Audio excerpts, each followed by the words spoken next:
everyone, we are so excited to kick off a new video series. I'm Penny Phillips, president and co-founder at Journey Strategic Wealth, and I'm joined by our Chief Growth Officer, Justin Starnes.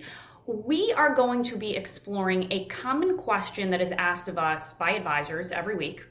And we encourage you, by the way, to send in your questions to us, and we promise to try to explore both sides of a question if there's a debate that's needed. Okay, so the first question we're going to explore today is a higher payout always better?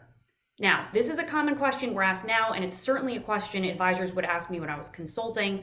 Oftentimes, the question would come from an advisor in a broker-dealer or a captive firm or a wirehouse, and they would be perhaps at let's call it 88% payout or 70-something% payout, or even a 40% payout if you're from the wirehouse world. And they would be hearing from advisors at the independents of the world that they should be at a 92% payout or higher. And oftentimes they'd start to feel like, gosh, maybe I should be getting paid more by the firm I'm at.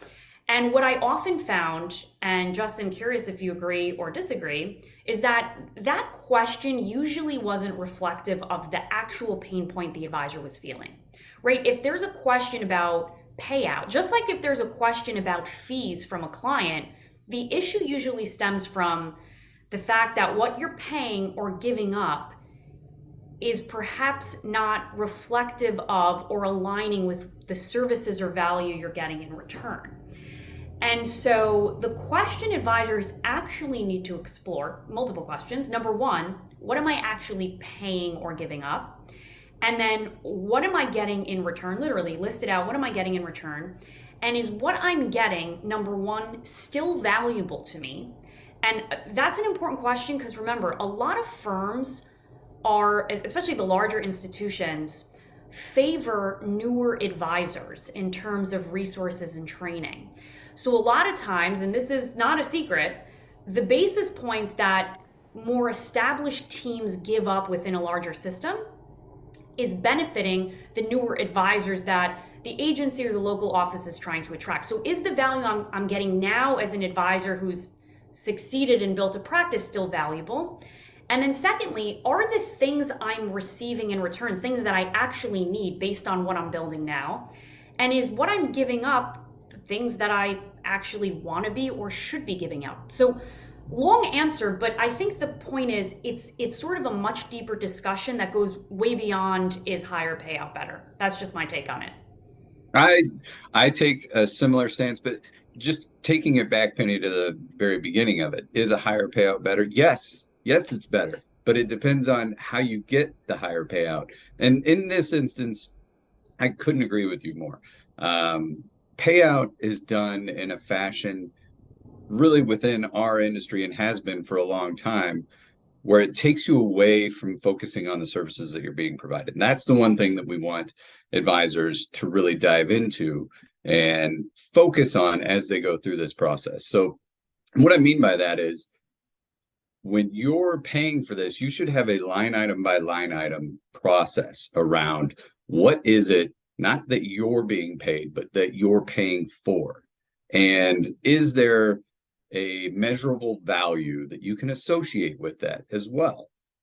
So things like fees, office, staff, technology, asset management, compliance, marketing, the list goes on and on and on. These are all things that you're essentially paying for, but do you know what those actually cost? So diving into payout is more often than not, in my mind, it's a distraction from what advisors should really be focusing on. You know, we spend a lot of our time focused on how do we put our clients in the best position to be successful. Well, cost and expenses are a huge part of that.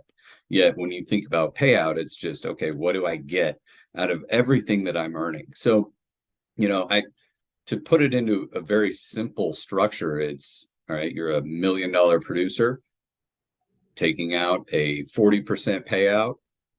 So with that, you have to step back and say, okay, do I really understand the value that I'm getting for paying $600,000 a year? And is that measurable to what they're doing for my business? Or, as you said, is this something that I can go and do on my own, or that I can get elsewhere for a better value? That, to me, that's really what it comes down to.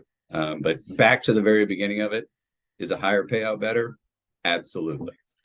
Maybe we have our first debate, because I will say there are some instances where I would say, is a higher payout better? Not necessarily. And thinking about the flip side of that, right? The advisor who's at perhaps an insurance broker dealer and has, let's just say, an 88% payout. And by the way, again, to Justin's point, making sure you know if you're giving up, whatever percentage you're giving up, what is that bringing in return? If you're still required to build your own business, pay for marketing, pay for staff, pay for oversight, pay for investment management professionals, then yeah, why are you giving up, 12% or 12 basis points, whatever it is, to the home office? The reason I say it's not always better is because, let's say you get the higher payout, right? You get the 92% payout or the 100% payout. Then you're responsible for running and building a business. And what we always say to advisors is net profits, net to you at the end of the day, is way more important than gross payout. The other thing, and Justin alluded to this, is that the industry loves talking about payouts, especially in the bigger institutions, to distract advisors from the fact that they have a business, an enterprise that has value, much higher value, outside of the organization that they're at. So yes, they're going to talk Absolutely. about payouts and driving payout. Payouts are going up next year, whatever it is, to distract from the fact that your business is probably more valuable outside of the institution. Okay, Justin, we may make some firms angry with this series, but I'm excited. Folks, send us in your questions. We'll see you next time. Thanks so much.